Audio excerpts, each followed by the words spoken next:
안녕하세요, 여러분. 네, 제가 잠깐 기도하고 그리고 오늘 말씀 증거하는 시간 갖겠습니다. 하나님 감사합니다. 오늘도 주의 말씀 앞에 말씀을 전하는 자나 듣는 자나 주의 말씀 앞에 섭니다.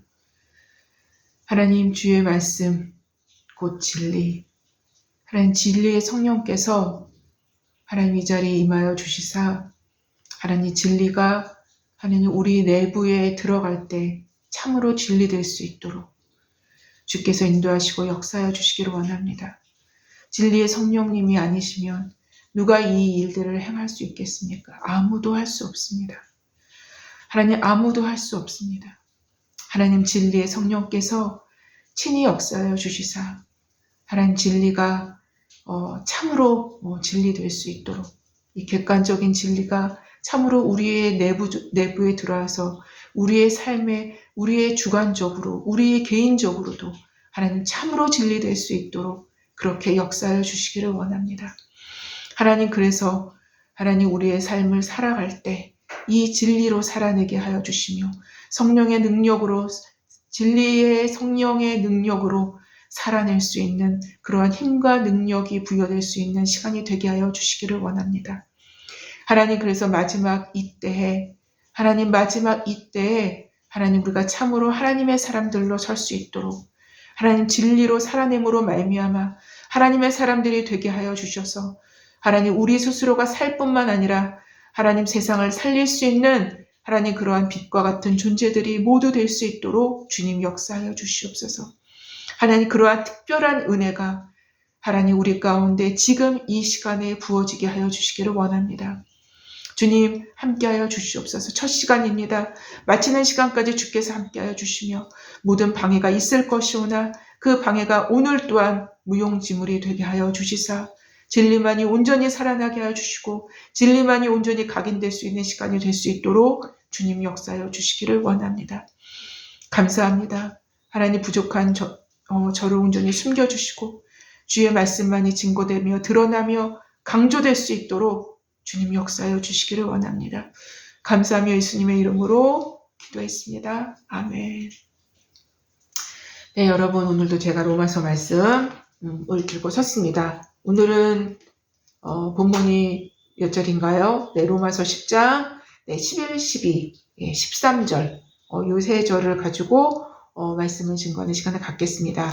네, 그래서 로마서 물론 지금 네 번째 시간을 계속적으로 갖고 있는데요. 네, 이스라엘의 구원과 하나님의 절대 주권에서 이신칭의를 거부한 이스라엘의 7번째 벌써 시간이 되었네요. 네, 그래서 7번째 시간을 갖겠습니다. 그리고 지금 제가 이제 오늘 본문인 로마서 10장 11, 12, 13절을 한번 봉독해 보겠습니다. 잘 귀 기울여서 들어주시길 바랍니다. 예, 모든 거는 본문에서 나옵니다. 예, 제가 읽겠습니다. 성경에 이르되 누구든지 그를 믿는 자는 부끄러움을 당하지 아니하리라 하니 12절입니다.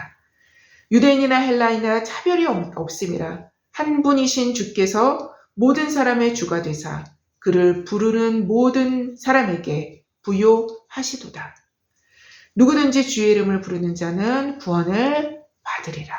네, 이 말씀을 들고 제가 말씀을 증거하는 시간 갖겠습니다. 오늘은 우리가 로마서 10장에서 거론되어서 온 주제들 중에 특별히 믿음이라는 주제를 좀 더 이제 심도 있게 다루는 시간을 먼저 갖고자 합니다. 예. 특별히 사도는 로마서 9장 30절에서 33절, 로마서 9장의 맨 마지막 그 단락이죠. 9장 30절에서 33절에서 말씀되어진 이스라엘에 대한 사도의 진단이었던 이스라엘에 대한 자신의 민족인 이스라엘에 대한 사도의 진단이었던 이신칭의를 거부함으로 그들이 부딪힐 돌에 부딪힐 수밖에 없었던 이스라엘의 구원 문제를 사도는 좀 로마서 10장에서는 더욱 이 부분을 아주 상세하게 다루기 시작하죠. 상세히 다뤄나가고 있었던 것입니다. 네. 로마서 10장의 내용은 로마서 10장 전체의 내용은 로마서 9장 30절에서 33절의 내용에 과로구적인 내용인 셈이라고 할 수 있을 것입니다. 예.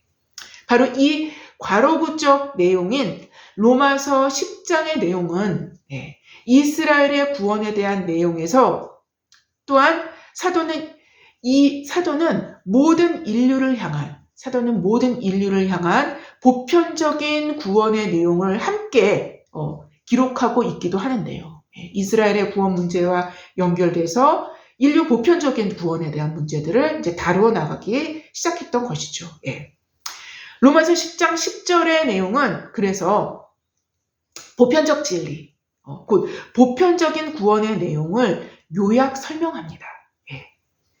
사람이 마음으로 믿어 의에 이르고 입으로 시인하여 구원에 이르느니라. 여러분, 우리는 이미 오랜 시간 동안 믿음으로 인하여서만 구원에 이른다라는 이신칭의의 진리를 들어왔습니다. 지속적으로 들어왔습니다. 이렇게 믿음에 대해서는 그 중요성을 충분히 인식하고 있음에도 불구하고 믿음 그 자체, 믿음에 대해서 사뭇 잘 알지 못하는, 알고 있다 손 치더라도 자기 생각에 뒤섞여진 채 성경적인 믿음에서 상당히 벗어난 믿음의 형태를 지니기도 한다라는 것입니다. 믿음 하지만, 이신칭의를 거론하고 믿음 하지만 도대체 이 믿음에 대해서 성경적인 믿음이 무엇인가에 대해서는 믿음의 형태가 약간 왜곡될 수도 있다라는 것이죠. 그렇죠? 어쩌면 우리 시대가 가져다주는 인본주의적인 믿음의 형태가 성경적 믿음인 것인 마냥 버젓이 교회 안에서 행세하고 있기도 하다라는 것입니다. 여러분 생각해 보십시오. 믿음으로 말미암아 구원을 얻는 것이라면 그 믿음이 사실상 성경적이지 않은 잘못된 믿음을 붙잡고 있다면 여러분 어떻게 되겠습니까? 어떻게 될까요? 이 믿음으로 말미암아 구원을 받는데 이 믿음 자체가 성경이 얘기하는 믿음이 아닌 다른 형태의 믿음을 성경적인 믿음이라고 착각하면서 살아간다면 도대체 어떤 일이 벌어지겠냐는 것입니다. 구원은 어떻게 되겠습니까? 사실상 바로 이런 이유에서 우리는 믿음이 성경적인 믿음인지 점검하는 것은 사활이 달린 중요한 문제가 될 것은 분명합니다. 분명해요. 우리 시대의 그리스도인들의 입에서 가장 많이 언급되는 단어일지도 모르는 믿음이라는 용어는 어쩌면 우리 시대의 그리스도인들에게 가장 오도되고 왜곡된 모습으로 인식되어지고 있는 그 용어 믿음일지도 모를 일이라는 것입니다. 그래서 제가 처음에 설교를 시작할 때 오늘은 믿음이라는 주제를 조금 더 심도 있게 다루고자 한다라고 말씀드렸습니다. 왜냐하면 잘못된 믿음의 시각으로도 동일하게 사람이 믿음으로 의에 이르고라고 인식할 수도 있고 또 말할 수도 있기 때문인 거예요. 만약 이렇게 된다면 그는 성경의 핵심 용어를 자기식으로 이해하고 있기 때문에 그 핵심 용어로 짜여진 성경의 많은 부분의 내용을 잘못 받아들일 수밖에 없고 성경을 왜곡되게 이해할 수밖에 없는 수순을 따를 수밖에 없다는 것입니다. 이게 수순입니다, 여러분. 게다가 죄송합니다. 제가 오래전에 믿음에 대한 이야기 중에 아주 단순하지만 매우 중요한 깨달음을 줄 수 있는 이야기 하나를 소개해 드린 적이 있어요. 제가 아주 오래전에. 근데 이 이야기를 제가 다시 한번 여러분께 말씀을 드리고자 합니다. 어떤 작은 마을에 극심한 가뭄이 들어서 마을 전체가 황폐해지고 있었어요. 너무 가뭄이 심하고 너무 오래 지속됐기 때문에. 모든 농작물들은 메말라갔고 가축들도 그래서 먹을 것이 없으니까 죽어갔습니다. 어느 날 오후 마을 주민들은 이래서는 안 되겠다 싶어서 교회에 모여서 비가 오게 해달라고 하나님께 기도하기로 했다라는 것입니다. 이제 안 되겠다. 이제 교회 예배당에 모여서 너나 할 거 없이 다 모여서 이제 기도하자. 이렇게 이제 된 것입니다. 그들이 모여 계속 기도하는 동안에 쨍쨍하던 하늘에 검은 구름이 몰려오기 시작하더니 얼마 후에 장대 같은 비가 쏟아지기 시작했습니다.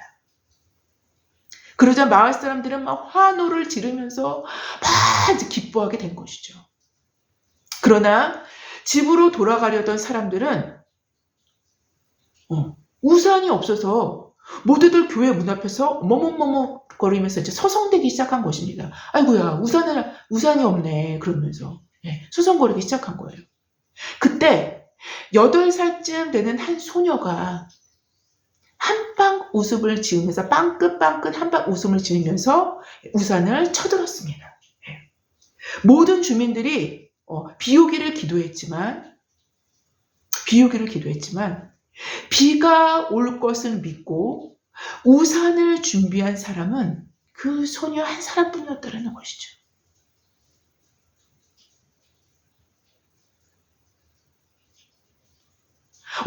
어쩌면 이 작은 어린 아이, 소녀의 기도를 하나님이 들으셨을 수도 있습니다. 왜요? 믿음이 있을 때 그 기도를 들으십니다. 그 기도 자체에 믿음이 있을 때. 여하튼 이 이야기는 아주 단순하지만 그 안에는 믿음의 전형 같은 것이 존재합니다. 믿음의 전형 같은 것이 존재해요.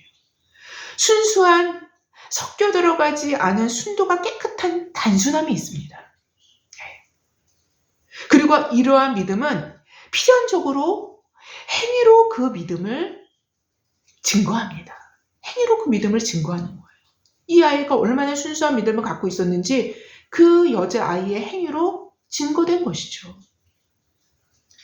그 행위는 온전히 그 믿음으로 인하여 발생한 것뿐입니다. 그 행위는 믿음이 아니었으면 그 행위가 발생될 수가 없어요. 그렇죠? 그 믿음이 없이는 결코 그 행위는 나올 수가 없는 행위인 것입니다. 바로 그리스도인의 믿음은 필연적으로 그 믿음의 행위를 낳게 되는데 그런 류의 행위는 믿음으로만 설명이 가능하기에 그 행위는 자신의 믿음을 증거합니다. 자신의 믿음을 증거해요. 여기서 우리는 믿음의 좀 더 깊은 면을 거론해야 될 시점에 온 것 같습니다. 물론 이 이야기에서는 이런 면까지는 드러나지 않아요.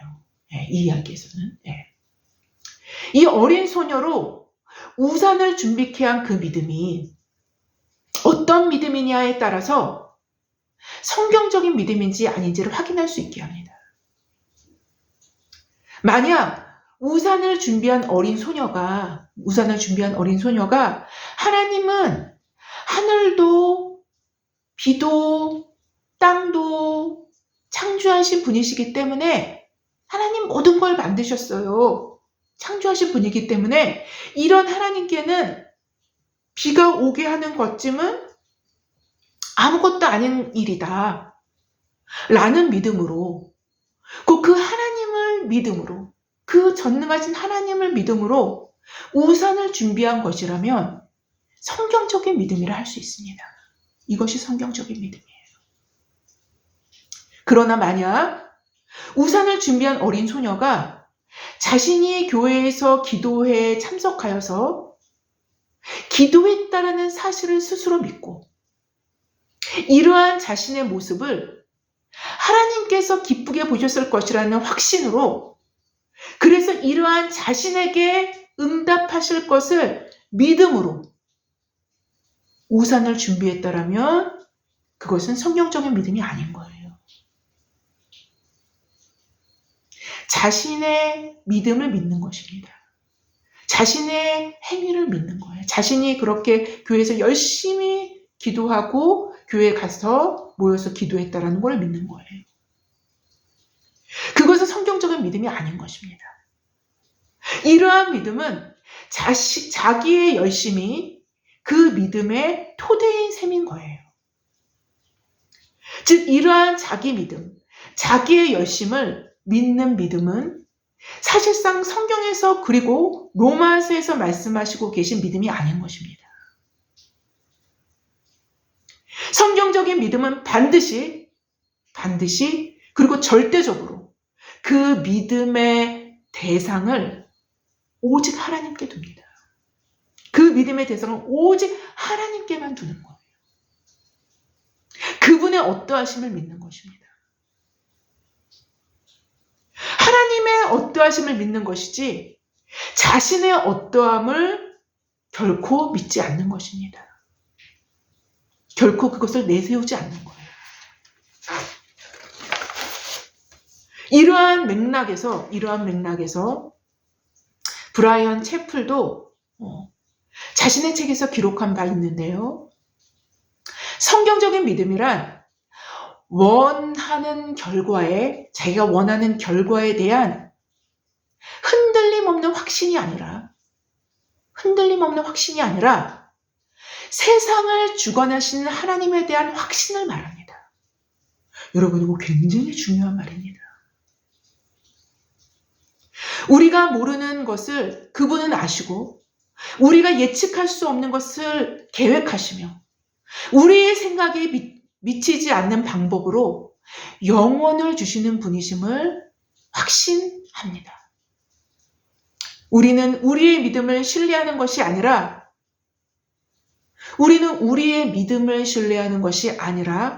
하나님을 신뢰합니다. 믿음은 신념에 대한 확신이 아니라 하나님에 대한 확신입니다. 믿음은 자신의 신념에 대한 확신이 아니라 하나님에 대한 확신입니다. 이와 다른 생각들은 결국 믿음의 해가 될 뿐입니다. 오히려 오리지널 진짜 그 믿음의 해가 될 뿐이라는 것입니다. 다른 종류의 믿음, 왜곡된 믿음, 성경적이지 않은 믿음은 해가 된다는 것입니다. 바로 우리 시대의 그리스도인들의 믿음에는 우리의 믿음을 신뢰하는 믿음이 독버섯처럼 자라나고 있다는 것입니다. 우리 자신의 믿음을 신뢰하는 믿음이 독버섯처럼 자라나고 있어요. 이러한 형태의 믿음은 결코 성경이 그리고 로마서가 말한 바 없는 믿음의 형태로 결코 의에 이를 수 없게 합니다. 결코 의에 이를 수 없게 해요. 오히려 율법적인 의를 키워냅니다. 다른 형태, 아주 새로운 형태의 율법주의적인 왜곡된 또 다른 형태의 율법주의를 만들어내는 거예요. 성경적인 믿음은 믿음의 대상을 분명히 합니다. 믿음의 대상을 분명히 하는 거예요. 믿음의 대상을 분명히 합니다. 오직 그 대상을 하나님과 그가 행하신 그리스도의 완성된 사역을 믿는 믿음으로 분명히 하는 거예요. 분명히 합니다. 따라서 성경적인 믿음은 언제나 하나님께 집중해야지 자기 자신의 믿음에 집중하지 않습니다. 자기 자신의 믿음 자체에 집중하면 그 믿음 역시 자기 의화되고 자기 공로화되기 마련이기 때문이에요. 나는 믿음이 있다라는 자기 의인 거예요. 예. 나는 믿음이 있다라는 자기 공로인 것입니다. 이게 발생을 해요. 이게 독버섯입니다. 독버섯. 자기 의화, 자기 공로화된 믿음은, 그 믿음은 결코 성경적인 믿음이 될 수 없기에 하나님께서 의롭게 보시지 않습니다.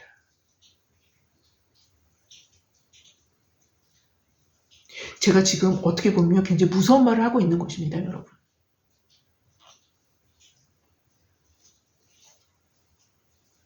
그 이유는 자기 의와 자기 공로화된 믿음은 결코 성경적인 믿음이 될 수 없는데, 그 이유는 하나님께서 믿음이라는 수단으로 구원을 이루게 하신 그 이유를 원천적으로 파괴하기 때문인 거예요.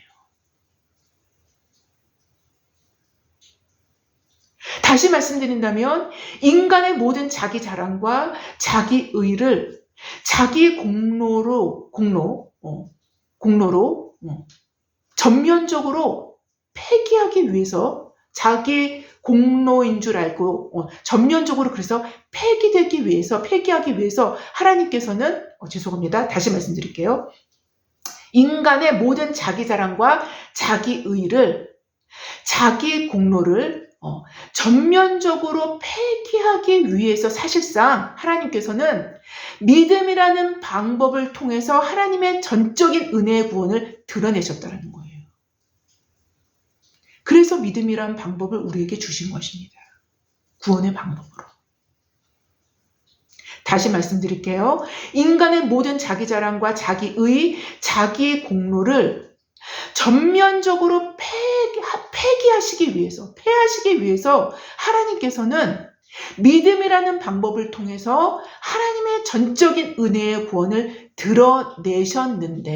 드러내셨는데, 그런데 오히려 이러한 믿음이라는 수단을 되려 역으로 자기 공로와 자기 의화하는 수단으로 변질시킨 것이기 때문인 것입니다. 예. 그래서 구원을 이루게 하는 그 이유를 원천적으로 파괴하는 거예요. 이러한 형태의 믿음은.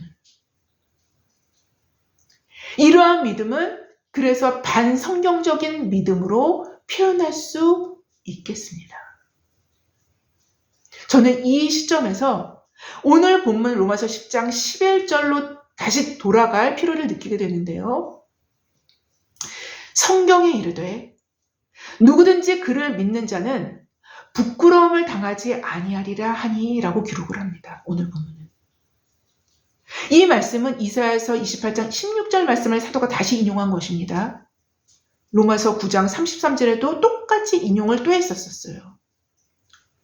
오늘 로마서 10장 11절은 바로 그 윗구절인 사람이 마음으로 믿어 의에 이르고 입으로 시인하여 구원에 이르느니라 는 이 보편적인 구원의 진리를 진술한 것에 대한 이런 보편적인 진리를 진술한 것에 대한 구약 성경의 증거를 제시하는 내용입니다. 구약 성경적인 증거를 제시하는 것이 성경에 이르되 누구든지 그를 믿는 자는 부끄러움을 당하지 아니하라는 요 이사야서 말씀을 그 증거로 제시한 거예요, 사도가. 곧 그를 믿는 자는 부끄러움을 당하지 아니하라는 것입니다. 그를 믿는 자는 부끄러움을 당하지 아니한다라는 것입니다. 분명한 사실은 우리 자신의 믿음을 믿는 것이 아니라 그를 믿는 것이라는 거예요. 그를 믿는 것이라는 것입니다. 우리 자신의 믿음을 믿는 것이 아니라 그를 믿는 것입니다. 그를 믿는 자는 부끄러움을 당하지 않는다라는 것입니다. 우리 자신의 믿음을 믿는 것은 그 어떤 것도 보장해 줄 수 없어요. 보장해 줄 수 없습니다. 그 어떤 것도 보장해 줄 수 없습니다. 당연히 구원조차도요.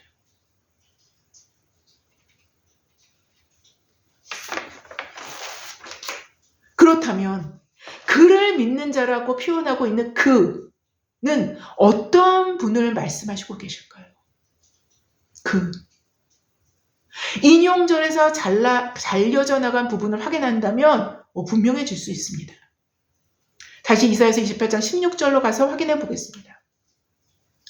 그러므로 주 여호와께서 이와 같이 이르시되 보라 내가 한 돌을 시온에 두어 기초를 삼았노니 곧 시험한 돌이요 견고한 기초돌이라. 그것을 믿는 자는 다급하게 되지 아니하리로다 라고 기록합니다. 바로 그는 한 돌로 상징화되는데요. 한 돌로 기초를 삼는다라는 것입니다. 그가 기초가 될 수밖에 없는 이유는 이미 시험되어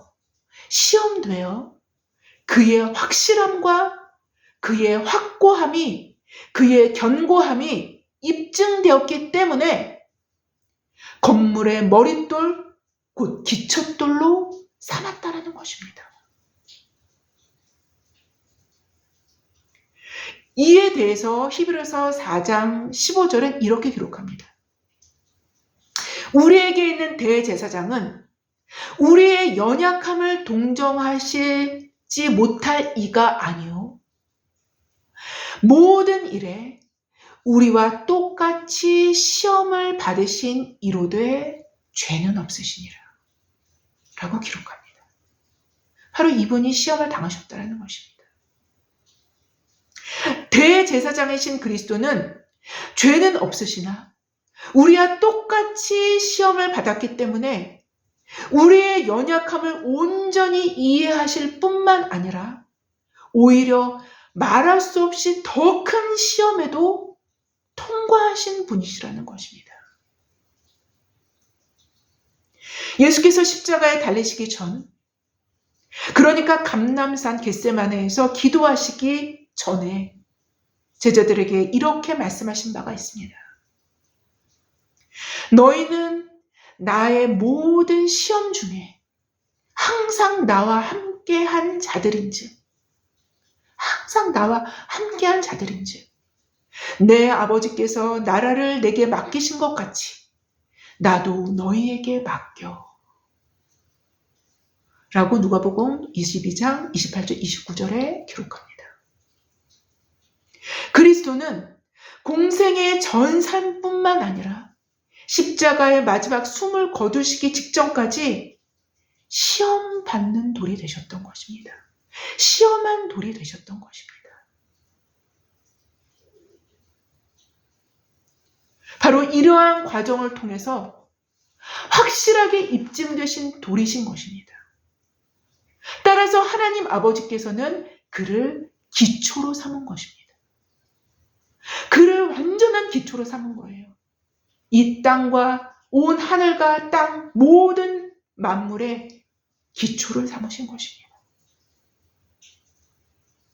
바로 그 기초돌을, 그를 믿는 자, 그 기초를 믿는 자, 그 시험한 기초돌을 믿는 자는 결단코 부끄러움을 당하지 않는다라는 것입니다.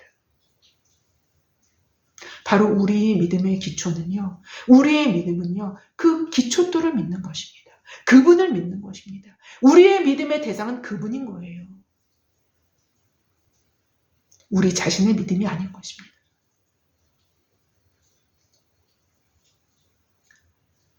이것이 그리스도교의 믿음이며 성경적인 믿음인 것입니다. 우리의 토대는 그리스도인 것이지 우리 자신의 믿음이 아닌 것입니다.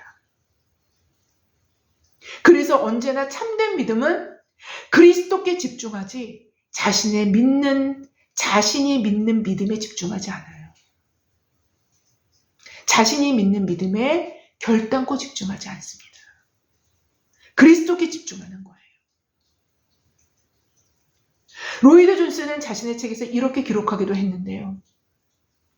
그러나 저는 다시 믿음은 우리의 구원의 기초가 아니라는 사실을 강조해야겠습니다. 라고 이렇게 말을 합니다. 그분 로이드 존스는. 그러나 저는 다시 믿음은 우리의 구원의 기초가 아니라는 사실을 강조해야겠습니다. 그것은 하나의 방편에 지나지 않습니다. 우리의 믿음의 기초와 근거는 주 예수 그리스도와 그가 우리를 위해 행하신 일입니다. 믿음은 주 예수 그리스도의 행위가 하나님의 자녀들 안에서 효력을 발생하게 되는 하나의 경로나 통로에 지나지 않습니다. 라고 로이드 존슨은 기록합니다.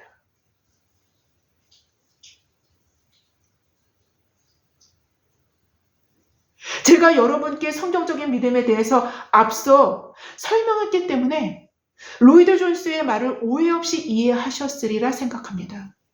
하지만 이 로이드 존스의 글만 딸랑 뽑아낸다면 거의 대부분 사람이 오해할 수 있어요. 이게 무슨 말 하는 거야?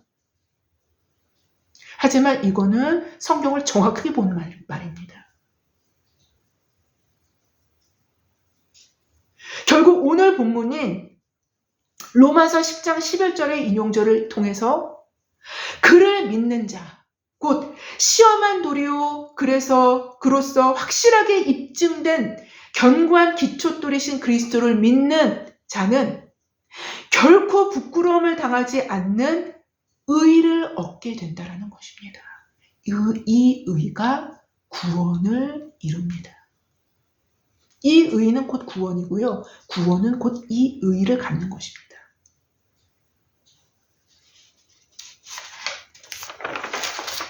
특별히 의롭게 되는 것과 제가 그래서 다시 설명드리겠습니다. 특별히 의롭게 되는 것과 구원을 얻는다라는 의미는 같은 의미인 것입니다. 그래서 의롭게 되었기 때문에 구원이 가능한 것이고 구원은 의로움을 통해서만 얻어질 수 있기 때문인 거예요. 따라서 4절, 11절 죄송합니다. 11절에 대해 한 가지 설명을 덧붙인다면 부끄러움을 당하지 아니하리라 라는 의미를 로이드 존스는 거절당하지 아니하리라 라는 의미로 해석하기도 했는데요.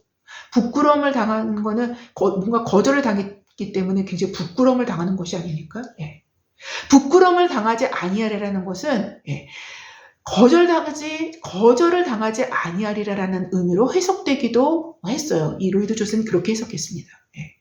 쉽게 이해를 돕기 위해서 우산을 준비한 어린 소녀 이야기로 우리가 한번 생각을 해봅시다. 만약 어린 소녀가 비도 창조하시고 땅도 창조하신 전능하신 하나님을 믿고 우산을 준비한 것이 아니라 자기 또래 한 친구의 장난 섞인 한마디 말을 믿고 우산을 가져왔다라면 야, 비 안 온대 이제 그러면서 친구가 하는 말을 믿고 우산을 비가 온대 하면서 죄송합니다. 이제 비 온대 하면서 한 친구의 장난 어린 말을 믿고 그거를 그냥 덜썩 믿고 우산을 가져왔다면 그래서 아무런 일이 안 일어났다라면 어떻게 됐겠습니까? 아마도 그 또 다른 자기 또래의 친구들에게 조롱과 부끄러움을 당했을 것임은 분명합니다. 오랜 시간 동안 놀림거리가 되었을 수도 있어요. 제발 우산 갖고 왔어 이러면서 오랜 시간 동안 아이들에게 부끄러움을 당했을 수가 있습니다. 다시 말씀드린다면 그 하나님 시험한 돌이시며 기초 돌이신 그리스도를 믿는다면 그분을 믿는다면 결코 부끄러움을 당하지 않는 이런 일이 있을 수 없을 것이라는 것입니다. 이런 일이 결단코 일어날 수 없다라는 것입니다. 그분을 믿는다라면. 궁극적으로 모든 인류가 마지막 심판대 앞에 섰을 때 모든 인류는요 마지막 심판대 앞에 섭니다. 그때 그를 믿는 자는 결코 부끄러움을 당하지 않으며 하나님 앞에서 거절당하지 않고 하나님께 받아들여질 것임을 말씀하시고 계시는 것입니다. 궁극적으로. 여러분, 그런데요, 기억하십시오. 바로 이러한 일이 일어나게 하는 믿음은 우리 자신의 믿음을 믿는 믿음이 아니라 성경적인 믿음일 때에야 그 기초돌이신 예수 그리스도를, 그분을 믿을 때에야 그렇게 된다라는 것을 성경은 증언합니다. 누구든지 그를 믿는 자는 부끄러움을 당하지 아니하리라 말씀하십니다. 오늘도. 여기에는 유대인이나 헬라인이나 차별이 없습니다. 바로 이 믿음에는 유대인이나 헬라인이나 차별이 없다는 것입니다. 라고 다음 9절 12절 본문 첫머리는 기록하죠. 그런 다음에 왜 차별이 없는지 그 이유에 대해 하반절에 기록을 하고 있는데요. 한 분이신 주께서 모든 사람의 주가 되사 그를 부르는 모든 사람에게 부요하시도다 라고 말씀하시고 있기 때문인 것입니다. 유대인인 주가 유대인의 주가 되신 분께서 역시 헬라인의 주도 되시기 때문에 한 분의 주를 섬기는 자들 안에서 차별은 있을 수 없다는 것을 분명하게 하는 것입니다. 분명하게 말하는 거예요. 말씀하시는 거예요. 여러분, 지금 눈치 채셨습니까? 네. 사도는 믿음 이야기를 하면서 사실상 믿음의 대상이신 주, 곧 그리스도에 대해서 이야기를 하고 있는 것입니다.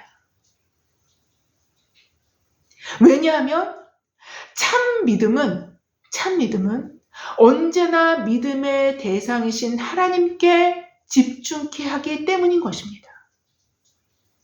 믿음을 말하면서 그 자신의 상태나 그 믿음을 믿는 스스로의 내적인 어떠함을 말하고 있지 않다라는 거예요.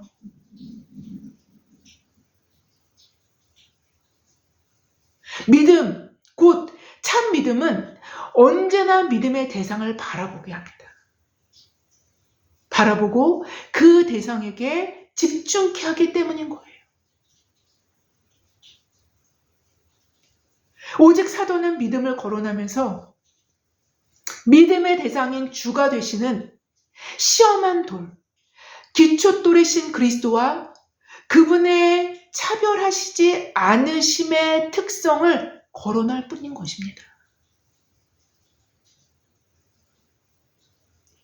더하여 그를 부르는 모든 사람에게 부요하신 그분의 성품을 갖고 계신, 그러한 성품을 갖고 계신 그분을 거론하고 있는 거예요.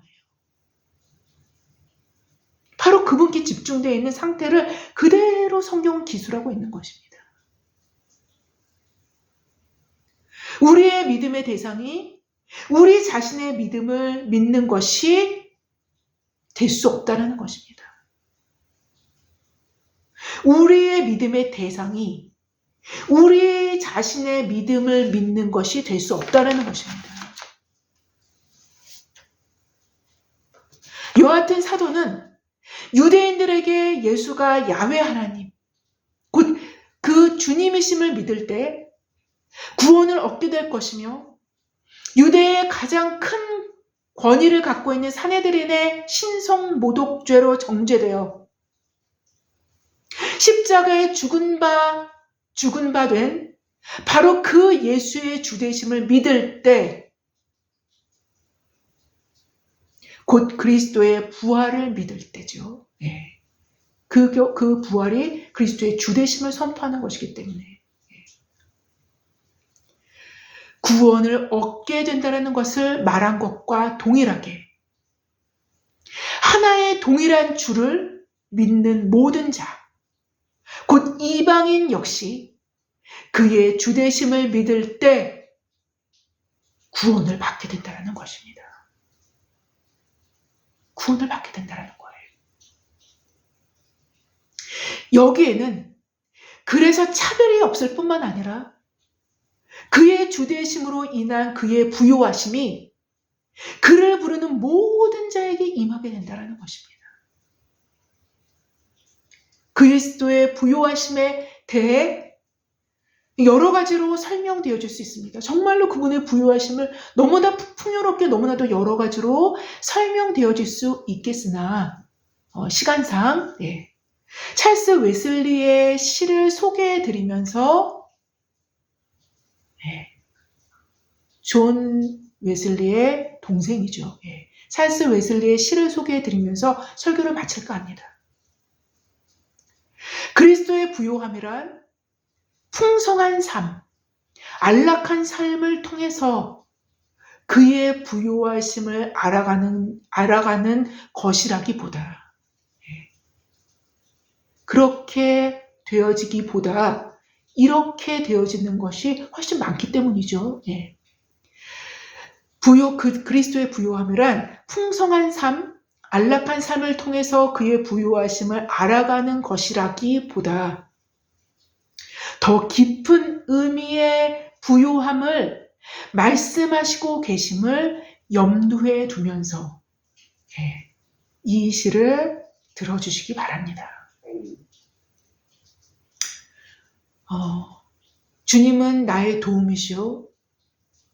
원수에게서 나를 지키시는 피난처이시니 주님이 내 주님이 될 때, 주님이 내 주님이 될 때 나는 안전합니다. 당신의 능하신 이름이 내 구원이시오니 내 행복한 영혼 위에 지키시고 그 이름이 위로와 능력과 평강, 기쁨과 영원한 사랑 불러오니 당신의 사랑하는 이름은 내게 용서와 거룩과 하늘을 주셨나이다. 예수여, 나의 충만하신 당신이여, 수고할 때의 나의 쉼이시여, 고통당할 때의 나의 평안이시니이다. 주님은 내 상한 마음의 치료약이시오. 전쟁 때의 나의 평안, 손실 때 나의 소득이시니이다. 주님은 폭군의 포악 아래에서 나의 미소의 이유가 되시며 수치당할 때 내 영광과 멸관이시니이다. 주님은 궁핍할 때 나의 풍성한 공급자이시고 연약할 때 내 전능하신 능력이시며 사슬에 묶여 있을 때 내 완전한 자유이시며 사단이 가장 무서운 어두움을 쏟아낼 때 내 빛이시며 내가 어디서 부르든지 주님은 나의 처소시니이다. 죽을 때 나의 생명이시오 나의 하늘, 나의 모든 것이 되시니이다. 여러분, 이렇게 풍요로운 분이십니다. 이렇게 부요한 분이십니다. 이러한 그리스도의 부요하심을 참 믿음을 통하여 깨달아가며 삶의 현실에서 취해갈 수 있는 저와 여러분 모두가 되어지기를 주님의 이름으로 기도합니다. 제가 기도하고 마치겠습니다. 하나님 감사합니다. 주님은 우리의 모든 것이 되십니다.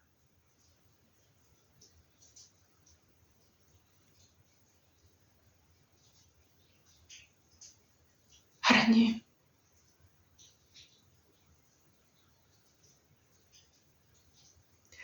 그러한 주님께